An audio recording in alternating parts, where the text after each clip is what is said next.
I thought I was wise. The only true wisdom is in knowing you know nothing. I used to scoff at that quote because I was the kind of person who always had the answers, always ready with a rebuttal, armed with logic, facts, and a voice that could cut through any debate.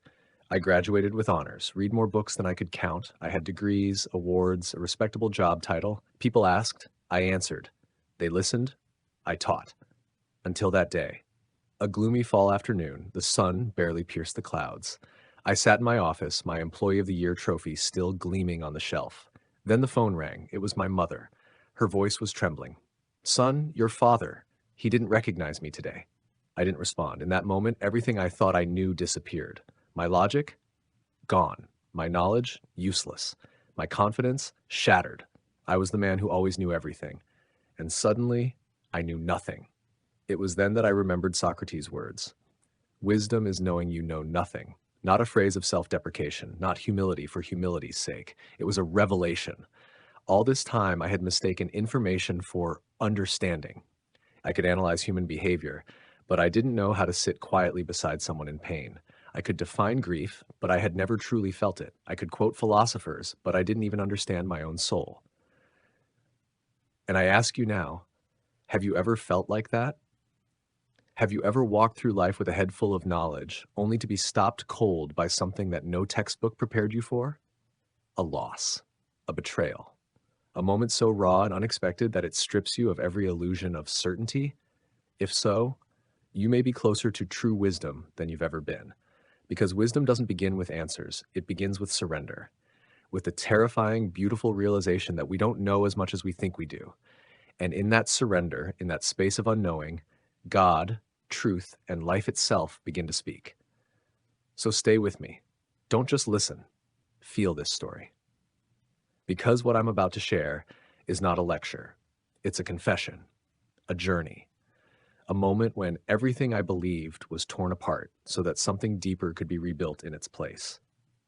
Subscribe to the channel and keep watching because what comes next changed everything for me, and it might just do the same for you. There's a strange silence that comes after you admit you don't know. Not the silence of defeat, but the silence of awakening.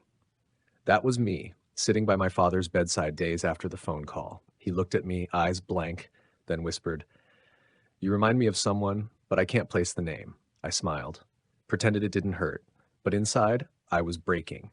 And for the first time, I didn't have words, no theory, no clever quote, just the realization that the man who raised me, the man who had once carried me on his shoulders, was slowly slipping into shadows I could not reach. In my quiet breakdown, I did something strange. I opened the Bible, not to study it, not to analyze it, just to feel something. And I landed on a scene I had read 100 times but never truly understood. Jesus, in the Garden of Gethsemane, the Son of God, trembling, sweating blood, falling to his knees and crying out, "Father, if you are willing, take this cup from me, yet not my will, but yours be done." Wait, wasn't he supposed to be God? Wasn't he supposed to know everything? And yet, there he was, overwhelmed, uncertain, even afraid. And that's when it hit me. Even Jesus, in his humanity, embraced the unknowing. Not because he lacked wisdom, but because real wisdom embraces surrender. He didn't argue with the pain, he didn't resist the path, he walked into the mystery. He carried the cross not with full clarity, but with full trust. And suddenly I saw the thread, from the dusty streets of Jerusalem, to the still halls of Buddhist monasteries, to the storm-lashed stories whispered in Sufi poems. Every tradition, every path whispered the same thing: let go of the illusion of certainty. The Buddha called it beginner's mind, a mind open, empty, ready to receive. Islam teaches tawakkul, trust in God beyond understanding. And the Jewish sages said, the wise man is one who learns from everyone. You see, arrogance builds walls, but humility opens doors. The proud mind collects facts like trophies. The wise heart says, I have more to learn, always. And the deeper I searched, the more I found that those who claim to know the most often understood the least, while those who confessed their ignorance carried a kind of quiet, powerful light. Think of the Pharisees, masters of Scripture, blind to grace. Think of the child, with no doctrine, yet pure in faith. So what then is wisdom? Is it found in books, seminars, degrees, or is it found in the eyes of the suffering, in the quiet of midnight prayer, in the trembling voice that says, God, I don't understand, but I'm here. That's the moment the curtain begins to tear. The curtain between head and heart, between knowing about life and truly living it. So I began to ask different questions. Not what do I know, but who am I becoming? Not what's the right answer, but where is love calling me right now? And that shift, that sacred surrender, changed everything. The hospice nurse called me at 3:27 a.m. Mr. Raymond, your father's breathing is irregular now. You might want to come. I didn't know what to bring. I didn't even know what to say. Just hours earlier, I had been standing in front of my students, delivering a lecture on the paradoxes of Socratic thought. Now I was speeding down the freeway, praying I wouldn't arrive too late, or maybe praying I would. You see, there's a certain fear that settles in when knowledge no longer helps you, when quotes feel empty, when logic fails, when grief enters the room. And in those moments, you either collapse or awaken. I sat beside my father's bed, his chest rising like an old bellows. The machines were quiet now. No more adjustments. No more interventions. I took his hand. His eyes flickered. Then he whispered, Ray, are you still trying to figure it all out? I froze. His voice was fragile, but the words cut straight through me. I didn't respond. I didn't have to. He already knew the answer. Then he smiled. The smallest smile, and said, maybe that's not the point. And just like that, he was gone.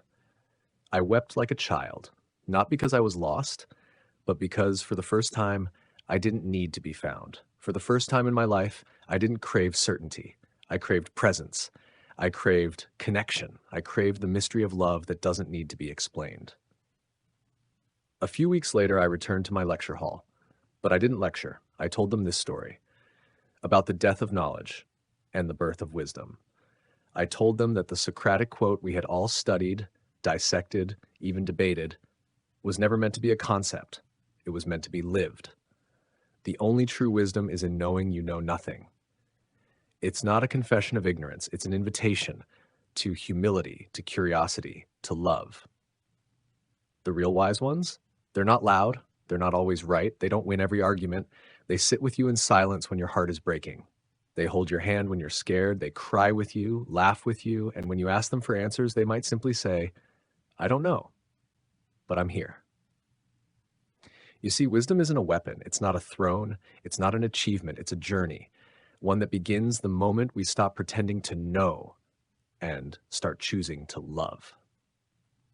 And maybe, just maybe, that's why Jesus knelt in Gethsemane. That's why the Buddha sat under the tree.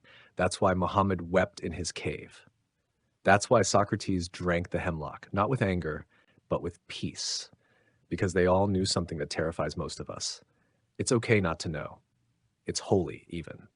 So wherever you are watching this video, whether you're broken or brave or just barely hanging on, I want you to remember, you don't need all the answers. Just enough love to take the next step. Subscribe now if this message stirred something in you. Comment below with one moment when not knowing led you to something deeper. Share this with someone who's stuck in the need to be right, and maybe, just maybe, help them find the freedom in letting go. Because in the end, the wisest person is not the one who knows the most, but the one who keeps listening.